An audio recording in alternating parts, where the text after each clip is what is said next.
Bien, pues ya estamos en el podcast de lo que callamos los funcionarios, que es una entrada, una ventana, una puerta a tratar con los servidores públicos un tema o varios temas que a ellos les importen y que no necesariamente tienen que estar como encasillados dentro del discurso oficial.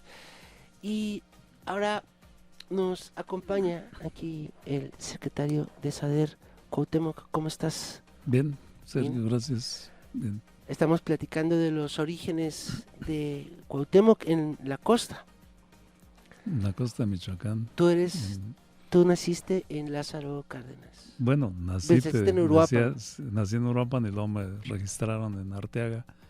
Mis primeros años los pasé allá en la costa y porque no había escuelas, mi papá trajo a la familia a que estudiáramos a Uruapan y ahí hice mi carrera. En la Facultad de Agrobiología estudié agronomía. Estudiaste agronomía. ¿Y por qué estudiaste agronomía, Cuauhtémoc? Porque nosotros vivíamos en el campo, trabajábamos en el campo. Y una ocasión, estando yo en la secundaria, mi papá me preguntó, abajo de una palma que nos sentamos a descansar de andar trabajando, ¿qué vas a estudiar? ¿Agronomía? Abajo de una palma, ¿te acuerdas? Sí, claro. Le dije, ¿agronomía? Me dijo, ¿estás seguro? Sí, estoy seguro. Estudiar agronomía. Y intenté irme a Chapingo. No tuvo mi papá 500 pesos para darme para irme a Chapingo. Y le dije, no te preocupes, yo me pongo a trabajar y estudio en Uruapan, agrobiología. Y ahí me puse a trabajar, era panadero. En Uruapan. Hacía pan, lo repartía en la bicicleta y luego me llevaba una canasta de pan a la escuela y ahí lo terminaba de vender, estudiando y trabajando. ¿Qué escuela es? La Facultad de Agrobiología. Agrobiología. De la Universidad Michoacana. ¿En qué año estudiaste?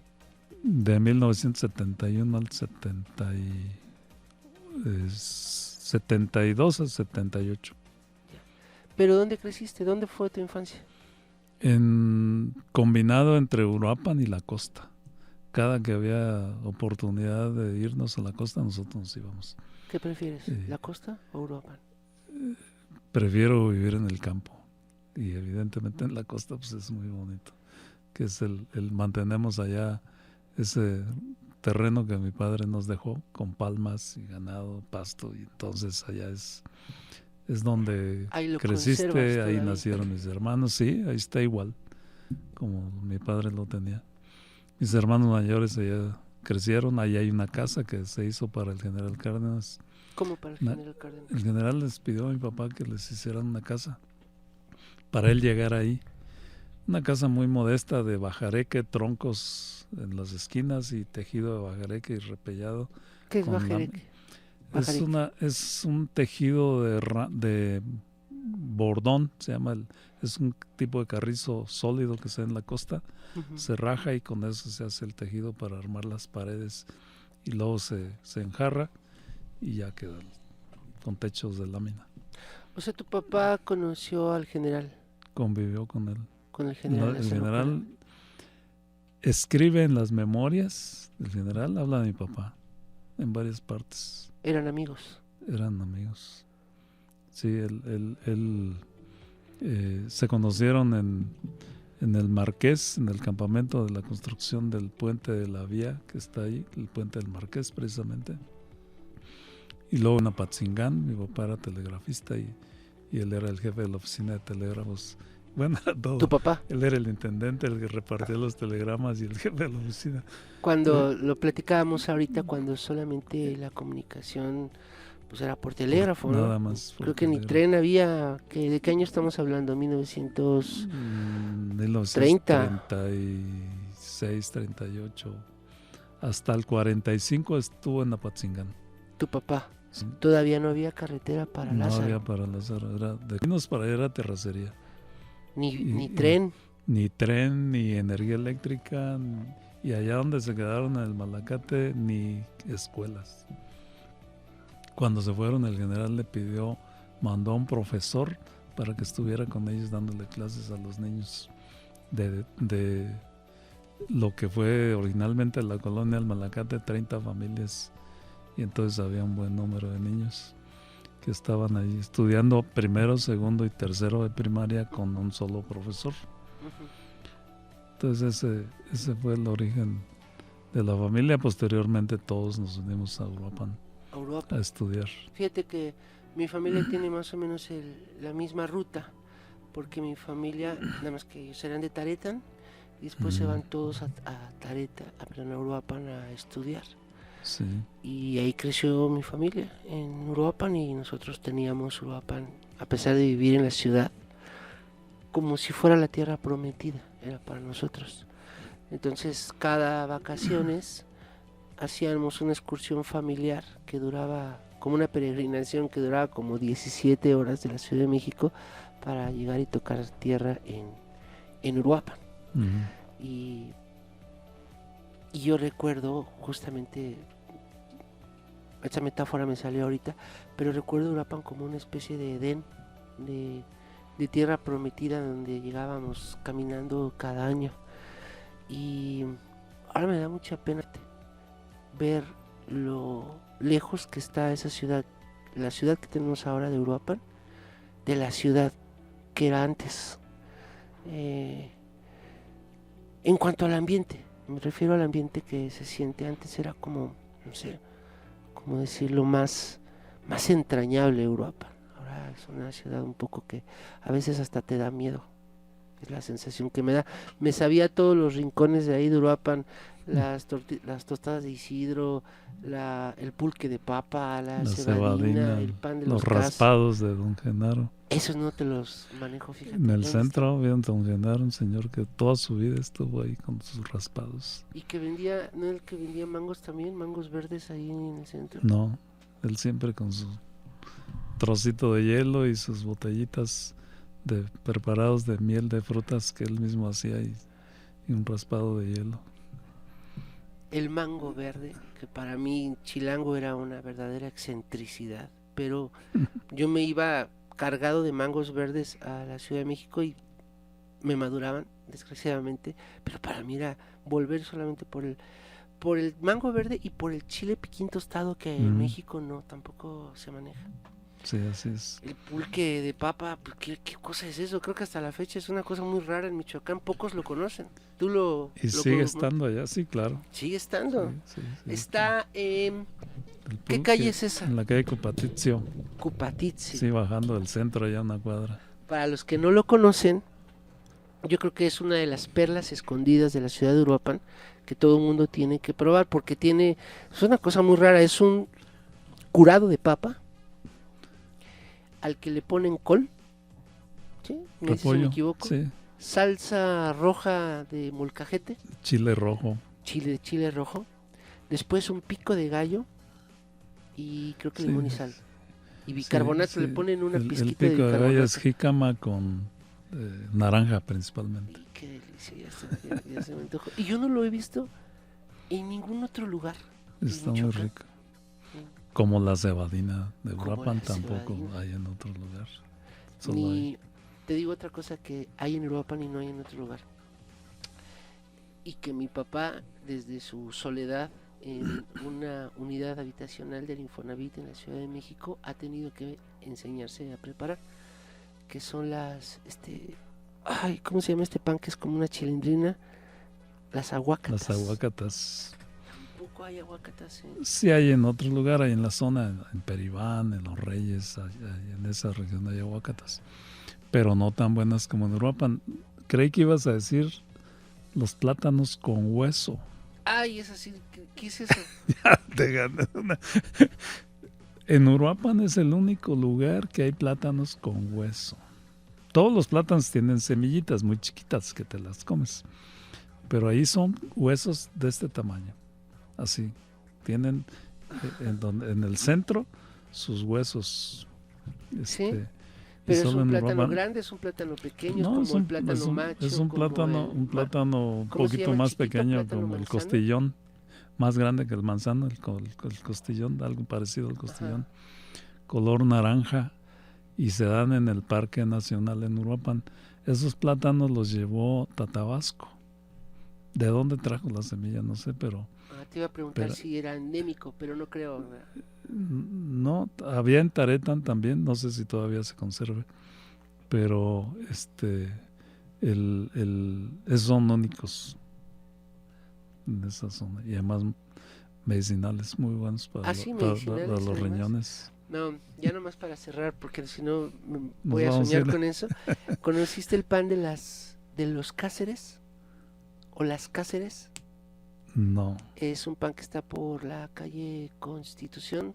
No me sé muy bien las colonias, pero es un pan que fui hace como unos 15 días y me dijeron que todavía existe. Porque yo pues, obviamente pregunto, oigan, ¿todavía existe el pan de los Cáceres? Sí. Entonces les pedí que fueran. Es un pan que a las 9 de la mañana ya no hay nada hasta el día siguiente. 8:50 se acabó el pan. Entonces yo me acuerdo que pues, nos parábamos en la familia con las calles oscuras caminando a hacer fila para el pan de los Cáceres y yo decía, bueno, qué locura, porque era como un síntoma de provincia para mí, cuando en la Ciudad de México pues las panaderías estaban en cada esquina. Digo, ¿por qué aquí en Uruapan tienen que hacer eso? No, pues cuando probaba el pan dije, ya yo solito caminaba, ya me mandaban por el pan porque ya me sabía dónde estaba. Es que no probaste el pan que yo hacía. También, claro, porque pan integral. Fue el primer pan integral que hubo en Uruapan y probablemente, pues estoy hablando de hace muchos años, 45 años, y hacía barras de pan integral y medias noches, conchas, mamones, piedras. ¿Qué son los mamones? Sí, son panecitos como como unas un piedras, pastelito, como un pastelito como un que panqué. lleva papel como un pan. Sí. Pero antes se llamaban así. ¿Y todavía haces pan? Eventualmente solo para comerlo con los nietos en la casa y en el horno de la estufa. Qué interesante. Oye, y ahorita que dijiste lo de los plátanos, pensé en una cosa que seguramente vamos a poder comentar contigo porque me parece un tema muy interesante dentro del área en la que tú estás imbuido en tu responsabilidad, que son las especies de árboles o de cultivos, más bien, que no son michoacanos y que han tenido un auge aquí en esta tierra noble que es Michoacán. Por ejemplo, el otro día fuimos con Alfredo a presentar un libro muy bonito que se llama Memorias de un colono en Apatzingán. De Enzo Cusi. De Enzo Cusi, que seguramente conoces y has claro. leído. Conozco el libro. Y una de las historias más interesantes de Enzo Cusi me parece que es la introducción del algodón a ese valle tan extraordinario que es Apatzingán. Creo que si avientas audífonos, crecen audífonos, ¿no? Es tan noble y tan fértil esa tierra. ¿Recuerdas que Luis González y González, el historiador, que también tiene un libro que se llama Pueblo en Vilo, sí, le decía a ese valle el infierno fértil? Que me parece una metáfora muy bonita y muy descriptiva de lo que es ese lugar. ¿Enzo Cusi fue el que trajo el algodón? El arroz. Empezó con el arroz y trajo llevó a la región el algodón. No sé si él fue el que lo trajo de Italia, donde venía su familia, o lo trajeron los españoles, pero él lo llevó a la región. Y hay otros cultivos que creemos que son de aquí, no son. El limón mexicano. Sí. No es mexicano. No, el limón lo es trajeron de Persia, los trajeron los españoles. Y se adaptó tan bien aquí que ya Uh-huh. se le llama limón mexicano. Y hay zonas donde se da en la tierra caliente como silvestre.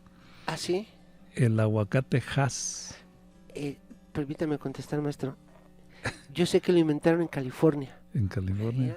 10, que quede sentado. El origen del aguacate es de América. En el centro del país y en Centroamérica. Uh-huh. Los aguacates criollos que había en Uruapan son de esa región. Que son los chiquitos, que son los que venden en el mercado grandes, con una cáscara muy delgadita, ¿no? Lisos.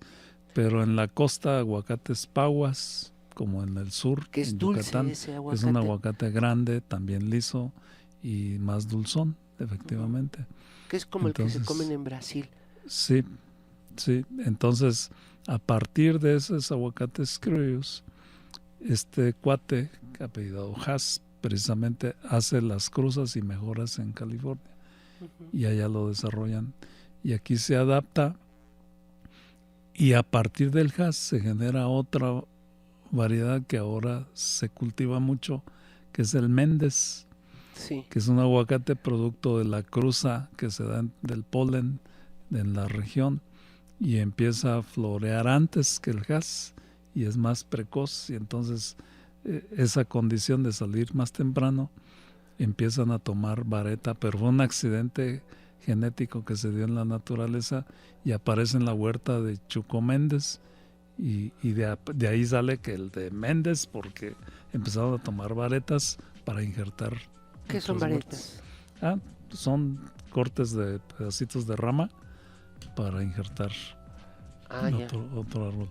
Qué interesante. ¿Y cuándo salió eso? No tiene mucho el aguacate Méndez entonces. Tiene alrededor de 15 años, más o menos. Pero entonces estamos hablando como de una nueva especie. ¿El Méndez es una nueva especie en la naturaleza? Sí, porque es el producto hay una especie de regresión del Hass, porque se establecen las huertas y el aguacate empieza a cruzarse con el polen de los criollos. Originalmente el Hass era de hueso chiquito, ¿sí?, y pulpa muy gruesa, y ahora el aguacate ya empieza a tener, algunos encontramos con la característica de Hass en la cáscara, pero encontramos de hueso grande, ya con la pulpa más delgada, y eso no está mal, eso es una ventaja porque le da al cultivo una mayor resistencia a las condiciones ambientales por la variabilidad genética que está manteniendo, y no se mantiene como una sola especie que está ahí homogénea, y entonces esa variación ayuda mucho. ¿Y el aguacate Méndez está siendo igual de productivo y de...? Sí, la ventaja es que tiene esa posibilidad de florear más temprano. ¿Y cómo diferenciamos entre un aguacate Méndez y un aguacate Hass? Comercialmente los ves igual, ¿sí?, prácticamente. ¿Y en cuanto a sabor? También son... ¿Sí? Sí. Oh, mira. Sí, entonces el aguacate, y dijiste también el limón. El Hass, pero el aguacate creo yo es originario de aquí. Son cultivos que son naturalmente identificados como aquí en Michoacán, pero no son michoacanos. ¿Qué otro? La caña. El algodón, la caña. No había caña de azúcar aquí. La trajeron los españoles, sí, pero fue traída por los españoles. Ajá. Y originalmente el azúcar era un producto exclusivo de clases altas. No estaba accesible, además era muy cara a la población en general. Hasta que se empieza a masificar el cultivo de la caña y la industria azucarera. Pero y los ingenios empiezan a ser centros como de atracción en Michoacán, sí, ¿no? Imanes. Sí. Había uno en Taretán. Debe haber como ¿cuántos ingenios habrá en Michoacán? Ahorita hay 3, había 5. Está el de Taretán, el ingenio Lázaro Cárdenas, está el ingenio de Pedernales, y está el ingenio de Santa Clara, y antes estaba un ingenio en Puro Arán, que se integró la zona cañera de Pedernales, y en Los Reyes había 2, el de San Sebastián y Santa Clara. Cierra San Sebastián y se mantiene solamente Santa Clara. Pero cada vez se consume menos azúcar. Se consume menos por sustitutos químicos, edulcorantes sintéticos. Y además está ganando mercado la stevia, la miel de agave, la fructosa también, la fructosa, que viene de extractos de otras gramíneas, y el cultivo de caña está siendo reemplazado por otros cultivos más rentables. Donde crece ahorita la zarzamora, la frambuesa, los arándanos, eran zonas de caña. Uh-huh. O sea, los campos que antes veíamos sembrados de caña, ahora los estamos viendo llenos de túneles de plástico, porque ahí generalmente se está cosechando berries, ¿no? Así es. Hace poco me dijeron, ¿qué tan cierto será, Cuauhtémoc, que la berry acaba de desplazar al aguacate como el cultivo más exitoso en Michoacán? Genera más ingresos por unidad de superficie. Los arándanos, frambuesas y zarzamora genera más ingresos que el aguacate. Sí. Como también sucede con el limón. Con el higo, no es el caso del limón. Como sucede con el higo, como ¿El higo? Sucede con la chirimoya, que también genera más ingresos que el aguacate. Como puede suceder, pero no se hace el adecuado aprovechamiento de los bosques. Un bosque de pinos te puede dar más que el aguacate, si es que se aprovecha adecuadamente y se le da el valor agregado que se le da a la madera. Y los silvicultores, en lugar de vender trozos, venden piezas o muebles. O sea, piezas ya para fabricación de casas, para en duela, en parquet, o para fabricación de muebles, y entonces ese valor adicional te da más, pero con la gran ventaja de que el pino te puede dar la posibilidad de tener varios ingresos en el mismo sitio, aprovechando la diversidad que hay en el bosque. En el bosque de manera natural se da el agave. El agave, los magueyes son especies forestales no maderables y que conviven con los bosques de pino. Y entonces donde hay pinos hay plantas de agave que puedes tener. ¿Qué agave? Naquidens, cupreata, los agaves para mezcal. Y que puedes sacar mezcal, miel y fibra. Y una hectárea de pinos en condiciones bien manejado, en el caso de Aguililla, Cualcomán, puedes tener entre 500 hasta 1800 agaves conviviendo con los pinos. Puedes tener chile manzano cultivado en el bosque, que también es muy michoacano, que es me muy parece, bueno. El chile manzano. Sí, y el tronco del árbol puede servir de tutor de la planta. Puedes tener cultivo de plantas medicinales en el bosque que se dan de manera natural, de tés, una gran diversidad de tés que puedes tener, como el té nurite, que es riquísimo. Hongos. Y hongos, exactamente. O sea que en torno al bosque, aprovechando la diversidad que genera, se puede cuidar, conservar y vivir bien y ganar más que lo que genera el aguacate. Con la ventaja, con el beneficio ambiental que dan los bosques en cuanto al clima y al agua. Porque el aire caliente, cuando llega a los bosques, se refresca y captan muchísima agua y recargan los acuíferos.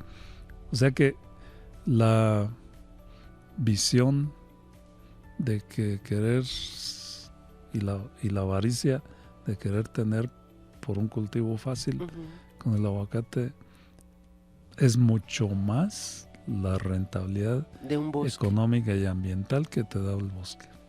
Se puede sacar más. O sea, tumbamos lo que es rentable y sembramos algo que es a largo plazo dañino para el ecosistema y para el equilibrio social. Que hemos cambiado la cubierta vegetal para la producción de alimentos, no solamente ¿La cubierta vegetal? Sí, porque lo que teníamos de bosques, de selvas bajas, todas las especies de plantas nativas las hemos cambiado para poner maíz, para producir pastos. O sea, no solo el bosque de pino, que es el que vemos, el bosque de pino encino, el bosque de huizaches, de mezquites, en toda la zona donde hay limón. ¿Hay oyamel aquí? Hay oyamel, en la zona de la mariposa monarca. Hay oyameles, que son los que están más altos. pero una especie de pino, ¿no? Muy alto. sí, pero no es pino, es abies, es otra familia. Pero todas esas árboles y plantas que tenemos desde las zonas altas, desde la zona de la mariposa monarca, Caucampo, Angangueo hasta la costa, tenemos una gran diversidad de vegetación que la hemos ido cambiando para producción de alimentos. Uh-huh. Todo lo que cultivamos, toda la 1.155.000 hectáreas dedicadas a la agricultura y cerca de otro 1.800.000 dedicados a la ganadería, tenían otras plantas, tenían árboles o tenían árboles de clima templado o selvas bajas. Uh-huh. ¿Hace cuánto tiempo? ¿En cuánto tiempo hemos hecho eso? Bueno, pues cuando llegaron los españoles, un capitán español dijo: si en algún lugar existe el paraíso, debe ser aquí, porque los ríos corren de mar a mar en la sombra. Uh-huh. ¿Qué vio para Pinos, decir eso? Bosques. Sí, vio bosques y selvas. A donde llegaron fue al sureste, y entonces vieron selvas enormes, estúpidas. Y cuando llegaron a México. A México. Sí, bueno, lo que ahora es México. Sí. Uh-huh. Entonces eso se ha venido cambiando de manera lenta para construcción de casas, cuando estaban los aztecas, cuando estaban los purépechas, que usaban la madera para sus casas, para la leña, en un proceso, digamos, muy lento, que no deterioraba, uh-huh, porque permitía la recuperación natural de los bosques. Cuando se da la combustión interna y empieza la revolución industrial y empiezan las máquinas a finales del siglo antepasado, es que aceleramos los procesos de cambio de uso del suelo, y el incremento de la población hace que se demande más alimentos. Para el planeta estamos hablando de que en 200 años, poco menos, hemos cambiado radicalmente la cubierta vegetal que se generó durante millones, cientos o miles de millones de años, que se generaron las condiciones.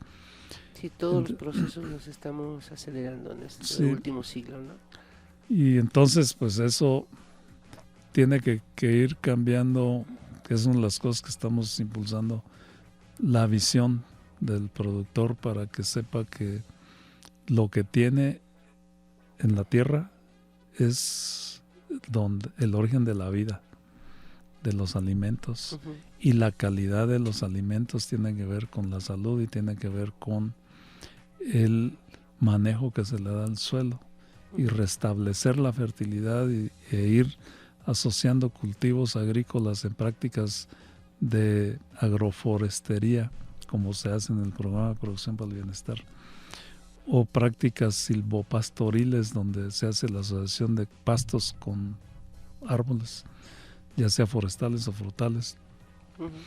Vas regenerando y vas cambiándole al productor la visión de una agricultura en la que hay que extraerle lo más que se pueda al suelo, que es una agricultura extractiva que nos han impuesto, a una agricultura regenerativa, una agricultura que vaya construyendo y restableciendo condiciones para la vida, uh-huh, y pensando algo que a los campesinos eso les queda muy claro cuando les a ver la tierra que tú tienes, cómo quieres que la tengan tus nietos dentro de 50 años, uh-huh, con capacidad de producción viva, que dé los alimentos para que sigan comiendo, y entonces lo entienden con mucha claridad, de que hay que recuperar esa capacidad de vida y de generación de alimentos, que es diferente a lo que entendemos como generación de riqueza. Cuando hablas de generación de riqueza, hablas de que quiero dinero y quiero más y quiero más y quiero más, y es una avaricia que no nos llenamos, sino cómo generamos los alimentos que se requieren para todos, para toda la población, alimentos de calidad, ahí está el gran cambio, que es el gran reto de la humanidad, ¿no? el reto O uno de los grandes retos de la humanidad. Yo estaba leyendo, recuerdo que hace poco un dato que decía que la humanidad se potenció a principios del siglo pasado con un gran invento del que se habla poco y que fue un descubrimiento alemán o un logro alemán que ayudó a potenciar la producción de alimentos en el mundo, que se trata de extraer hidrógeno de la tierra, que son los famosos fertilizantes. Nitrógeno. Perdón, nitrógeno. Eso es lo que realmente ayudó a que nos fuéramos a un boom alimentario y por tanto ha contribuido a la tensión poblacional que padecemos en este momento en el planeta, porque ya somos casi, escriba usted bien, casi 8.000 millones de habitantes. Algo increíble, el mundo ha crecido en el último siglo más de lo que creció en los anteriores 15.000 años, ¿no? Julius Kensel escribió el libro Panes de Piedra en esa época, en donde se generó el fertilizante nitrogenado. Y él dijo, esos productos son venenos. Hace más de 100 años. Lo acusaron, lo demandaron, dijeron que estaba difamando. Les ganó el juicio, les demostró, y su publicación se escondió, y hasta 100 años después conocimos los libros de él, donde habla precisamente del daño ocasionado a los suelos y a la pérdida de productividad. La realidad es que aplicando fertilizante nitrogenado, cuando se inició la aplicación de fertilizantes nitrogenados de manera masiva fue en la década de los 60, en este siglo pasado, 1960, con la Revolución Verde. Entonces producíamos 267 kilos de maíz por cada kilo de nitrógeno aplicado.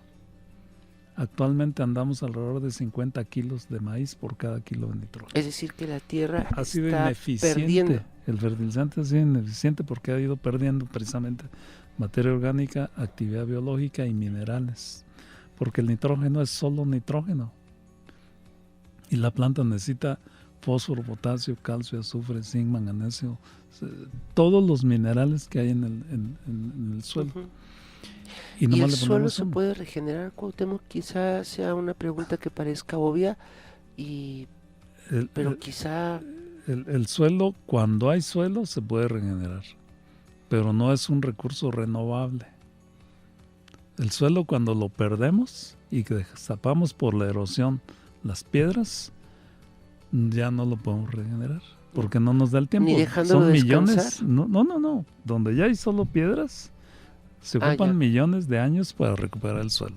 Claro, cambia el clima. Y que no estemos nosotros, para dejar que la naturaleza se recupere. Pero donde hay suelo, que ya está pobre en materia orgánica, pobre en minerales, pobre en actividad biológica, pero hay suelo, sí se puede regenerar. Entonces podríamos decir que sí se puede regenerar el suelo siempre y cuando los seres humanos se vayan del planeta, ¿no? Si hay posibilidad de que el suelo se regenere. No tan en el extremo, habiendo suelo tenemos opción, o sea que todos los suelos agrícolas del país están erosionados, han perdido fertilidad en mayor o menor grado, pero han perdido capacidad productiva de fertilidad. Y eso se puede regenerar, lo hemos visto. Aquí hicimos en Copándaro una prueba, se partió de 1.3% de materia orgánica del suelo y en un año se llevó a casi 4% de materia orgánica, incorporando evidentemente materia orgánica, cultivos para incorporar, que es una práctica que se llama abonos verdes. ¿Cómo recuperas el suelo? Con abonos verdes. Pones tu cultivo que quieres y pones otro cultivo abajo, alfalfa o cualquier otro, y lo incorporas al suelo. Y eso va enriqueciendo. Y es el suelo el mayor reservorio de carbono del planeta, donde puedes aumentar capturar carbono y mitigar el cambio climático. Tú te has dedicado toda la vida a la investigación. A trabajar en el campo y también a estudiarle. Bueno, además de panadero. No. Sí. Que entonces podemos decir que son los cultivos principales de Michoacán. A pregunta expresa yo podría decir entonces la berry, primer lugar, dices que el higo, segundo lugar. Desde el punto de vista económico, sí, las berries, incluyendo ahí la fresa. El higo no es un éxito económico. Sí. Sí, también. Sí, también es importante. ¿Dónde siembran higo? Hay pocas superficies ahí en el sur de Uruapan, en Obrecho, en Gabriel Zamora, un poquito en Nueva Italia, yendo hacia Parácuaro, por la parte de acá de la estación. No es mucha la superficie que hay de higo, por eso te da un mayor rendimiento. La chirimoya también te da más rendimiento que el aguacate, pero son lunares muy pequeños de chirimoyas en Tingambato, allá para Santiago. Chirimoyas. Tangamandapio. ¿Esos tres cultivos desplazan económicamente al aguacate? No, por unidad de superficie generan más. En volumen el aguacate genera más ingreso porque hay mayor porque de aguacate hay 180,000 hectáreas de aguacate y de los otros estamos hablando, como en Zarzamora, por ejemplo, de 7-8,000 hectáreas. ¿Y aguacate cuánto? 180,000 reportadas. Yo creo que hay más, pero no está. 180,000 hectáreas de aguacate contra 8,000 de berry. Entonces sí. el principal cultivo... De higo son cientos. Unas 500 hectáreas, o sea, no es, y de chirimoyas debe haber 80, 100 hectáreas. O sea, es poquito. ¿Limón?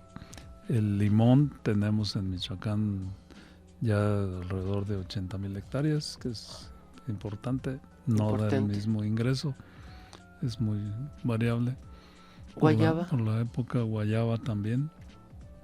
Esos cultivos que estás mencionando somos primer lugar nacional. Es lo que te iba a preguntar. ¿En qué cultivos somos?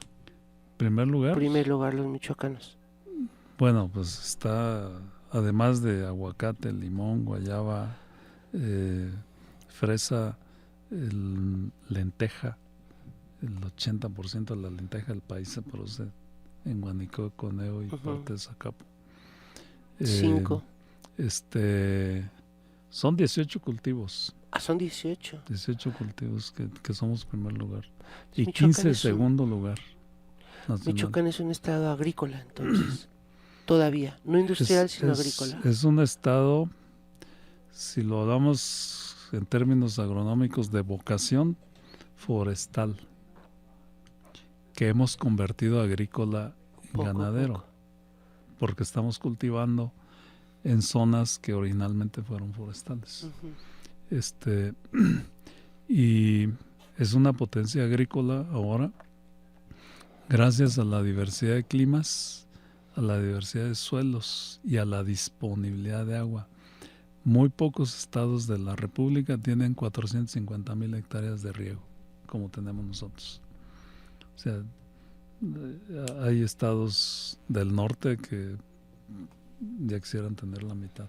450,000 hectáreas de riego, sí. Y la mayor parte de riego por gravedad, 330,000 en distritos de riego. Sí, tenemos mucha agua. Sí. De hecho, hasta le damos a la Ciudad de México, ¿no? Hasta le damos de la cuenca del Cutzamala. El 60% de la cuenca del Cutzamala se genera en Michoacán. Así es. Y se va a la Ciudad de México. El río Copatitzio, bueno, la meseta purépecha es el principal generador de agua. De Michoacán. De Michoacán. En la meseta purépecha, considerando el Tancítaro, alrededor nacen los manantiales que están en Apatzingán, los de Parácuaro, los de Siracuaretiro, Taretan, los de Uruapan, el Zacapo. Alrededor del Tancítaro. Todo alrededor de la meseta purépecha. hasta Zacapo, el río Angulo, luego el río Duero en Zamora. Bueno, nace acá en Carapan y va hasta el lago de Chapala. Y todos esos que son los principales generadores de agua de Michoacán vienen de la meseta purépecha. Sí. Toda agua, todo río busca el mar, siempre. Entonces va formando un cauce hasta que encuentra y se incorpora al mar. Y va a los lagos y luego va al mar. ¿Qué es lo que pasa en esta zona del Tancítaro y esta zona tan fértil del Valle de Apatzingán? Porque me han dicho que es algo como extraordinario, ¿no, Cuauhtémoc? El suelo, lo que hace fértil la tierra, el suelo fue las plantas que hubo antes. Los suelos donde hubo pinos son suelos pobres. Contradictoriamente, porque vemos que hay aguacates, pero originalmente son comparados contra los suelos que hay en el Valle de Apatzingán o los suelos que hay allá en Zaguayo, Jiquilpan, en la Ciénega de Zaguayo, Venustiano Carranza, en La Piedad, que fueron lagos en épocas antiguas. Y en Apatzingán vemos la vegetación que había, eran leguminosas, los huizaches, los mezquitas, todas esas plantas generaron un suelo rico y profundo. Hay mucha agua ahí, me han dicho, que el agua corre a muy poca profundidad. Sí, hay mucha agua, que es la que recarga los acuíferos, son los acuíferos generados arriba en las montañas. Sí, ese es que se derraman hacia ese valle. Van corriendo por abajo. Cuando se construyó la presa Chilatán, que se estaba trabajando en el diseño de la presa. ¿Dónde está esa presa? Es la presa que está en Tepalcatepec y que el vaso de la presa está en el estado de Jalisco y la cortina está en los límites de Michoacán y Jalisco, en Tepalcatepec, y riega Michoacán. Tiene una capacidad de riego de 60,000 hectáreas, como lo tiene el sistema Copatitio Cajones, del río Copatitio. Y cuando estaba diseñando, esa presa se construyó con un crédito del Banco Mundial. Los técnicos del Banco Mundial sugerían que no se hiciera la presa, que se hiciera una batería de pozos.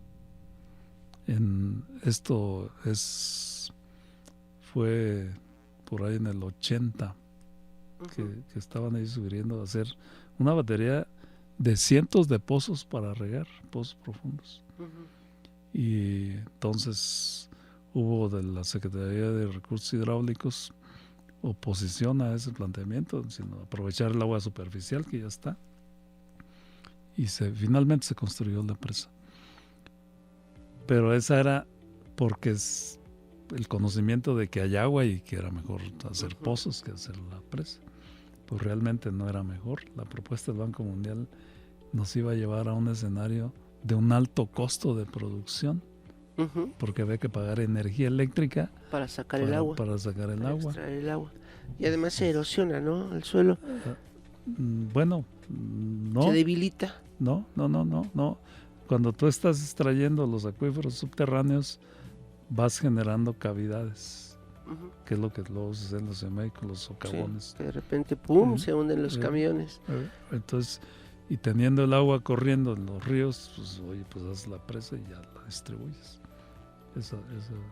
Y siempre hacer un pozo es un albur, porque el estudio geológico te dice que hay agua, pero no te das cuenta hasta que haces el agujero. Y era una condición que no convenía al país. Pero bueno, sí hay agua, pero es el agua que se genera en la meseta purépecha. Y la calidad de los suelos, la productividad, entonces tiene que ver con ese origen del suelo, donde había plantas leguminosas, se formó el suelo en una condición de un buen clima para la producción y agua. O sea, se juntan esos factores.